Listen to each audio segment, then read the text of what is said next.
Hello everybody, this is Mike here from Food Travelers, and in this mini we're sharing our experience from the Strat Hotel in Las Vegas. Starting off the video here, you'll see the kiosks in the lobby, and unfortunately none of those kiosks worked, so everybody had to stand in line to check in, which is kind of funny because they have this advertising that you can check in quickly, but that was not the case. And coming into the room here, you see that it's just a normal room key card to enter the room. One thing to notice, there is no security checking anybody coming into the elevators, so be mindful of that. And there's no security in the elevator itself, so pretty much anybody can go up to any floor in this hotel. And as you can see here, the room is quite old. Even the outlet is pretty old there. You can see the water pressure in the bathroom is pretty good, I would say, for this hotel, and the pressure is really good. Water gets warm pretty fast here. One thing I wish this hotel had was more hooks in the bathroom, so you can hang up the towels and any other accessories that you have or clothing that you have. So another thing I wanted to mention is the room itself is quite noisy.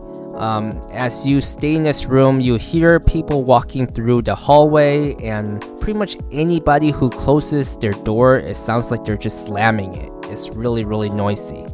So tracking my sleep schedule from my smartwatch, I did not get very much sleep, or very good quality sleep if that.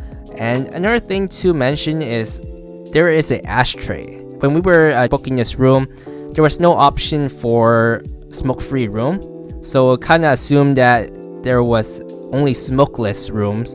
Unfortunately, that was a bad assumption, so maybe that is something you should mention to the lobby or the person when you check in to this room, that you want a smoke-free room if that is what you're looking for.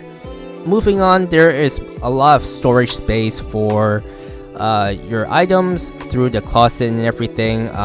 One thing this room does not have is many wall outlets. So if you have a bunch of things you need to charge, there's only one on each side of the beds.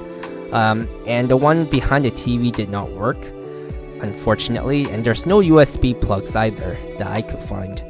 And there's also no lights above the bed, so there's pretty much only two main light sources that you can use other than their main room lighting. Moving on, if you look into the view of the room, you see and hear a train. In the distance, you can see the train. It will go by a few times throughout the day and night. You'll also hear the train while you're sleeping and while you're awake as well. Another thing I do want to mention is the AC is pretty noisy. You can hear the wind blow, and it does make a lot of other weird noises as well. And it kind of goes back to that saying, you pay for what you get. And to support our channel, don't forget to hit like, subscribe, and the notification bell. For more photos of food and our travels, follow us on Instagram. Thanks for watching.